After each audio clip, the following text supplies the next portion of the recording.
Laumi singi nong magyoiba summer vegetables Mela Pangthokkhre. Manipur gi laumi singbu pukning thauna hen na pinaba pothok hen na puthok tuna senmitlon fagat hanna bagi pandamda self-help committee Kakching Khunou na Kishan Sangha Manipur branch amadi ICAR research complex for NEH region ga punna khutsamnada sinduna laumi singi nong magyoiba summer vegetable Mela ama handakta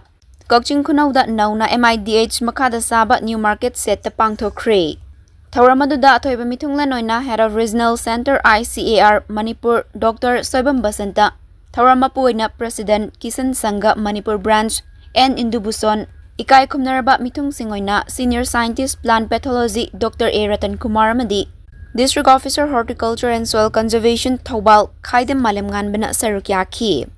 Thawramaduga mari lenana athoiba mithunglangi warol piraduna Dr. Soibam Basantana fongdorakhibada Manipur asi chada humfulomna laumi oiba lamdam amani hauzik lamdam asida fau thaba khakna laumi oiba ngamdre sendong fangba ngamdre aduna aikhoi laumi singna integrated farming da mai onsenduna matam matamgi pothok sing marang kaina sendong laina puthokna ba hotnaba mathau tai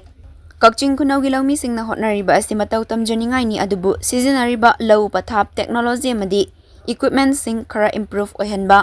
Modern technology oihanaba hotnaminaba changi masida ICAR amadi mari lenaba department singa punna tatok tasin tawminaba amadi punna hotnaminaba ahenba chatok puthok minaduna lamdama sigi senmitlon kanminasi loinana ngasi pangthokliba mela asi matung tarak padadi henna pakthok chawthokna pangthokna basu hotnagani haiba wafam su fongdorakhi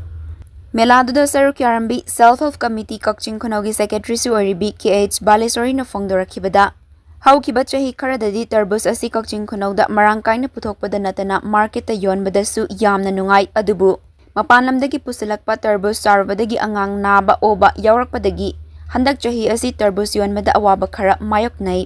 aduna yaragadi mapanlamdagi tarbus pusilaktanaba laumi singnasu lamdam asida tarbus marang kaina puthoknaba hotnaminasi loinana Kakching Khunou area da puthok chariba manamasing kaya asi yonfam leitaduna lambi gi mataida Pakan khanduna yonarambani masina nongnungsit matamdadi awaba kaya mayoknarambani adubu horticulture department na NEH 2025-26 ki makhada anaubo market serama sabiduna laumi singi awaba kokhanbiba busu thagatpa fongdorakhi ngasigi mela aduda punna stall tara taruk hangduna tarbus muskmelon thabi khamen mairen khongdrum carrot akhabi chinar chujakna chingba potlam kaya puthokpasu athoi ahen tanakhi Athoy hentana baduda ima imoinu self-help group na ahanba, kaboklay self-help group na anisuba, nachom self-help group na ahum suba taki. Makok mathang tarabasing na hidakap na bapam seda mamamamadi, sarukyakibasing dasu faudipido na pukning su taugatki. Manipur ji koi ki lomi ne na yamba lamning ko na more than 60% de koi lomi ne bu ko lomi ki ai ji hangatana koi Manipur chokpi ya ro bu ko aur Manipur de hojikan ji kamai to ge da koi ki phok thab je phok thab ji ta sing na koi ki basidi koi no photo photo pya tong re bu ko ana phok thab mo ta koi na koi ki summer vegetables koi khar maro na koi ki darbuja gumba chinar gumba sumba thadagi mana masing thabi khangde agi koigi mairen khangde ko smaina koigi integrated mo to smain thabji na ko sendong ji hena leibe he lebo ko aduna ngasi mela ji koigi smaina Manipur da koigi Kakching Khunou koigi khelo group committee je moi yam thwa yaw ba koi ai aisia da lai adegi siu da lai nga moi ji dum kha chum samna bai tare moina tawrei ji Manipur yam success hoye ko smain tawna koigi dabu jo putok da koigi lupa lak chaim da koi lokhayam thab da koi lo sangam thab da lupa lak